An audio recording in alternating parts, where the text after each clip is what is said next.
Hi and good morning. Welcome to Camille's Country Corner. I am Camille, and on today's episode we will be making some homemade tomato sauce. On this channel we do a lot of homemade and from scratch dishes. Let me show you what you will need to get started, and if you haven't yet, hit that subscribe button and definitely hit the like. All right, I'll show you what you need for this recipe. All right, for this recipe, I'm going to be making a big batch of sauce today. I probably have about 5 to 10 pounds of tomatoes. You definitely don't need that much to make this. I'm going to be adding some squash in mine, some garlic, onion, a little bit of pesto because I already have it made, some olive oil because we're going to roast these tomatoes, and a handful of herbs, but you can use the Italian seasonings here from your dried cupboard. All right, let me show you what you will need to get started. All right, first off, we're going to roast these tomatoes. Yes, I put my hair up because it is hot in here, and I'm about to do a lot of chopping and cooking and standing over a hot stove just for a short period of time, just to stir it occasionally. We're just going to start by roasting, so I have a lot of cutting up to do. All I'm going to do is take my tomatoes and just cut them in half. I forgot to put my parchment paper on my... It just makes it easier for cleanup.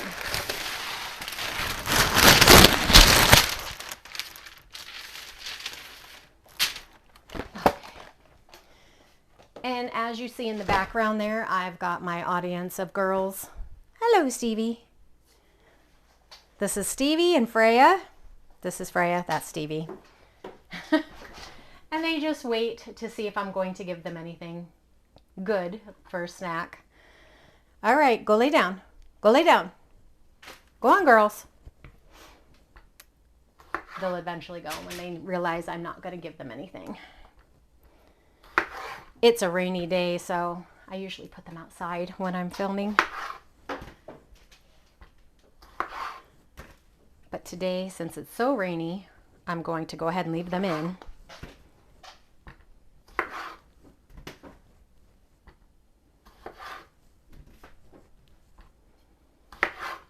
All right, I'm just going to cut these in half, and then I will show you what you need for your next step. I went ahead and pulled out the Italian seasonings. What's in here is marjoram, oregano, thyme, rosemary, savory, basil, and sage. I have most of those things in my dried herb, but I'm also going to be adding some Italian seasoning to this. I'll show you that later on. All right, let's get to chopping.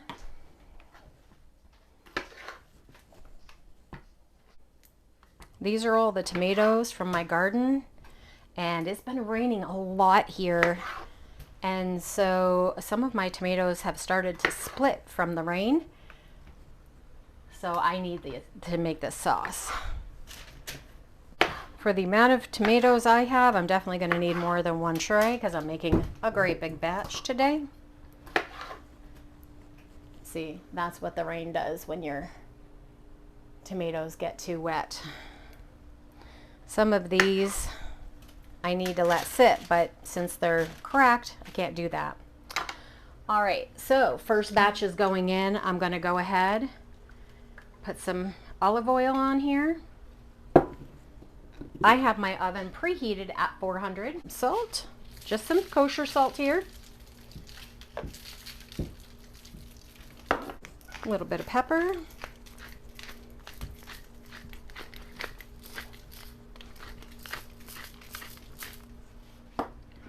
Toss this all together. I'm actually going to be roasting my squash along with this. I'll just do that on the next tray. Okay, I'm going to throw this in my oven, and I'm going to roast these at 400 for about 45 minutes. And I'll bring you back as soon as that is ready. All right, to my pan I just have a nice stock pot here. I have added some olive oil, about a tablespoon or so, and I have added some onions and some peppers. I don't think I showed you the pepper. I found that in my fridge. I had a half a pepper left. Most of this stuff is from my garden. Almost everything is from my garden. And if you don't use it as it comes out of the garden, then you're gonna waste it. If you wait for an abundance of stuff sometimes, then you just have to use it in the small doses that it comes in, except for my tomatoes. That was a huge abundance. All right, all I'm doing is cooking down the onions and the peppers. I am going to add a little bit of pepper and salt here.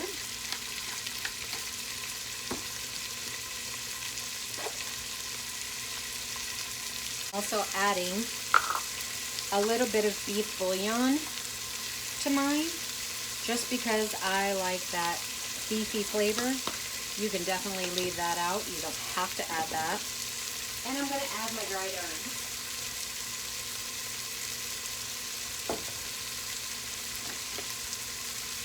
I have a lot of the fresh herbs going in, but I'm going to add about a tablespoon of the Italian seasoning. Now I have some fresh pesto. I'm going to go ahead and add that.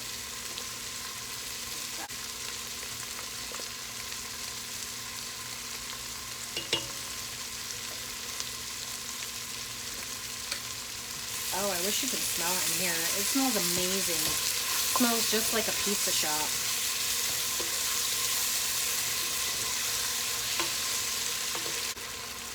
All right, I'm going to add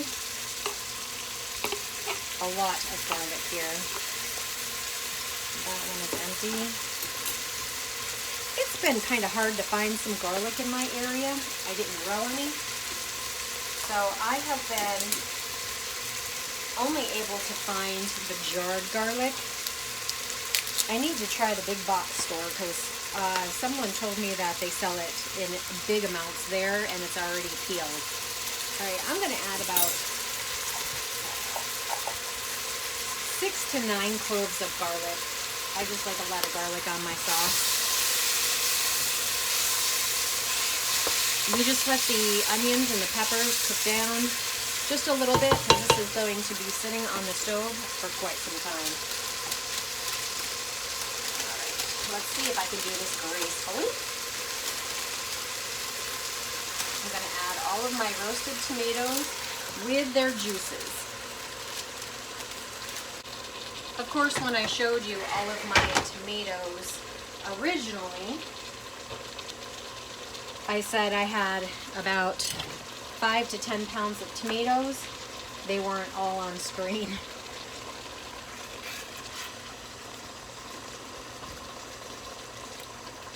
This one's definitely overloaded. When I cut up my squash, I cut that just up in cubes. It's going to continue to cook in the sauce with everything else. It still has some bite to it, but once it gets cooked down, it will blend with everything else. Let's see if I can do this gracefully. Yes. Awesome. Success. As you see, I have a huge full pot of sauce now. Let me add all of my fresh herbs. So I have some rosemary and some fresh oregano, some thyme, sage, in case I didn't say sage already, and I will be adding some more basil as well. Let me grab that. I grew a ton of basil this year, but it doesn't seem to be going fast enough as I remember. And I am almost through last year's. This is all I have left. And I don't have any drying. I have some oregano drying. All right, I probably added about a teaspoon to two teaspoons of basil. Now, what I'm going to do is I'm going to turn this down to a simmer, and I'm going to let this cook for at least an hour, stirring occasionally. All right, I will bring you back in an hour. We will check this to see if it's anywhere near ready. Now, I forgot to pull out the tomato paste, and we will be using that later on. So you will need a jar of tomato paste. I will pull one out and show you what that looks like. All right, we'll be back here in 1 hour. All right, this has been going for an hour on low simmer. That's exactly where you want it to be, very chunky. But I actually don't want it this chunky. I want it more of a smooth sauce. So I'm going to go ahead and turn this off for a few minutes. And what I'm going to do next is I'm going to run it through a blender, and we're going to take out a lot of these peels because it just doesn't blend very well, and you don't want your sauce to be unedible. All right, so let's go to the next step. Okay, for this next step, let's move these out of the way. We are going to puree most of this, if not all, of the sauce. Now, after we puree, I am going to be using a 6-ounce can of tomato paste. You can use any kind. This just happens to be the Italian style, and it is a 6-ounce can. With the Italian style, it's just basil and oregano. Everything we already have in this sauce. So let me go ahead and show you what you do now. So you just take a few ladles.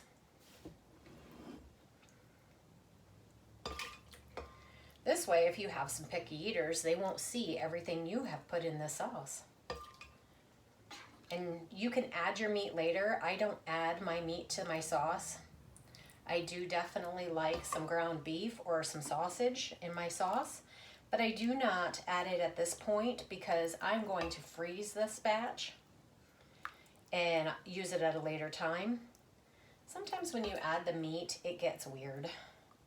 Like if I know I'm going to be using it within the next week, it's fine. But I'm not quite sure. All right. I took the top off because when you're heating liquids, the stuff will rise up, whatever you have in your blender.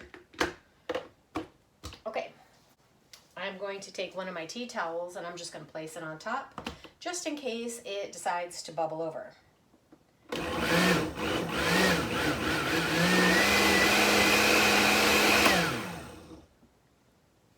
Okay, see all the steam coming out?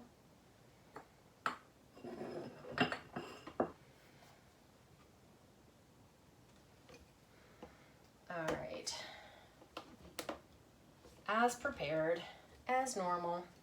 I don't have everything set up, so I'm going to use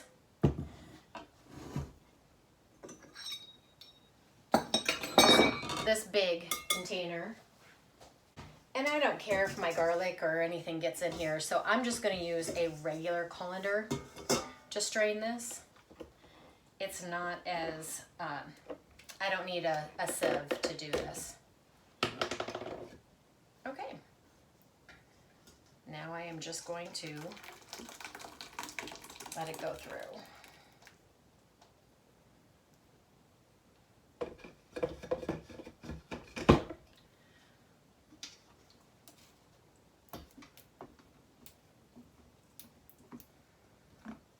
Okay, I'm going to continue on with my batches and bring you back when it's done, and I will show you our next step.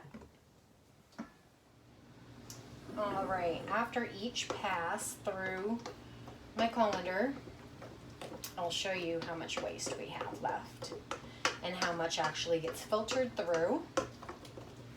I'm on my last batch here. Okay, so you probably get about a spoonful of what's left over, and that's just the skins and big pieces of garlic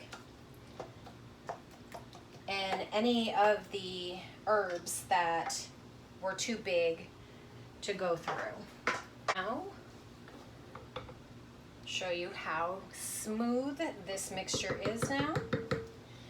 And we've got, let me see if I can see how many cups.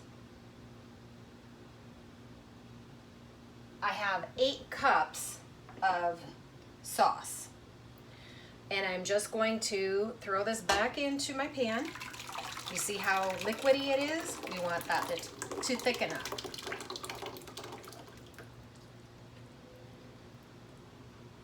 Okay. All right, let's take it over to the stove and I will show you how to thicken up the sauce. All right, now that we have the sauce back on the stove, I'm going to turn it up to medium high just to get this going again. So a lot of our dried herbs are still in there. I don't know if you can see that or not. Let me grab another, sorry about that, another spoon so I can show you.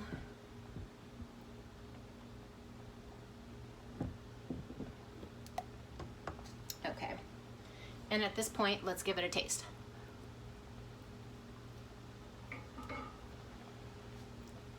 I've seen a lot of people add sugar. The tomatoes are so sweet, and especially when you roast them, they get even sweeter. So I never add sugar. I don't feel like it's necessary. I am adding some salt and pepper. Tomatoes are so acidic that sometimes when you use the sugar, it does cut the acidity, but I think blending some of that helped cut down on the acidity because we had all of the vegetables in there.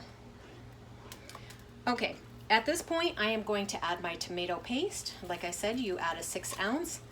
I am going to go ahead and add this whole can because I want my sauce to be nice and thick.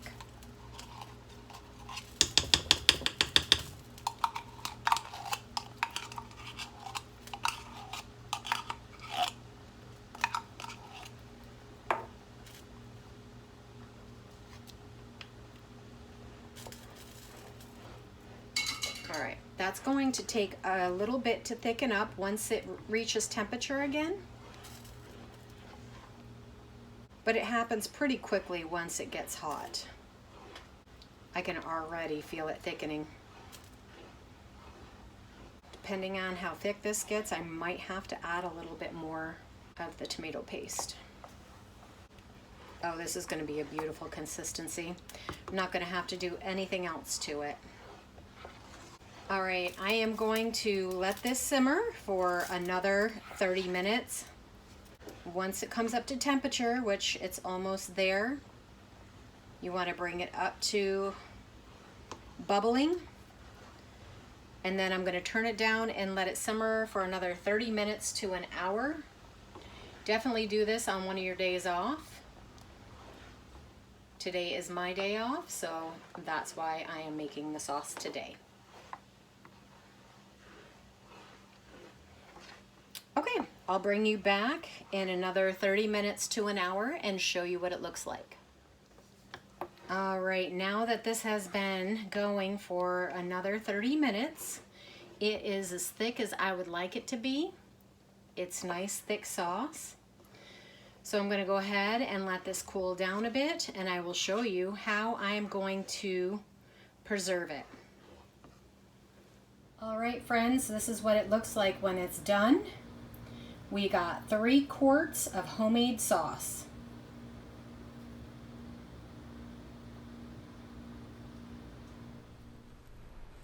All right, friends, I am so glad that you stopped by here today, and I'm going to give you a little bit of extra. So we've got the 3 quarts of homemade sauce.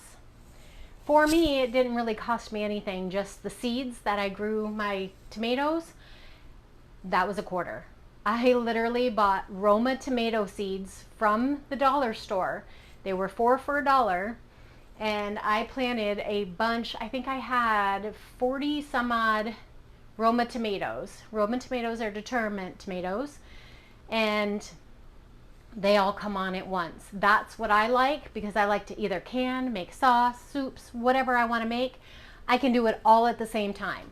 Now I still have tomatoes coming on. I still have a whole lot of tomatoes coming on, but I've already made a big batch of tomato soup. Now I've made a big batch of the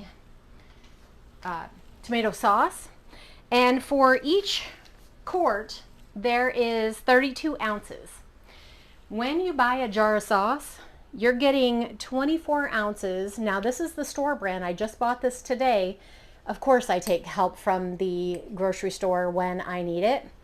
And so I have this in my pantry staples, and I paid, I think it was $1.59 at Kroger for this today. What you can do, I also bought this at Kroger today. This is a 28-ounce can of diced tomatoes.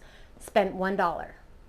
You can use 2 of these diced tomatoes, follow my recipe that I just did today, and you too can make your own sauce for $2 for 3 quarts, which is plenty enough. It's more than what you would get in a jar of sauce. And you know what went into it. There's no preservatives to keep the shelf life. I'm going to go ahead and freeze this. So I left about this much room on top, about an inch, inch and a half, just so if it expands. Don't forget to put your label on and the date that you're sticking it in the freezer. This will last 6 months to a year. I've used it even well after a year, and it's still just great. I got these at Amazon. I'll leave the link below. They are terrific. They are for freezer safe. They have one for food storage as well, but I had a little bit of extra left over. Homemade rosemary bread. It is amazing. And I know I've had some comments where people said, but I work. So do I. I work outside the home. I have a full-time job. So I make time to make these homemade recipes. I hope you can too. And if you liked today's video, please hit subscribe and like the video. I'll be making more this week. We put out videos every Tuesday, Thursday, and Sunday. And I'm sure glad you stopped by here today. We'll see you again on the next one.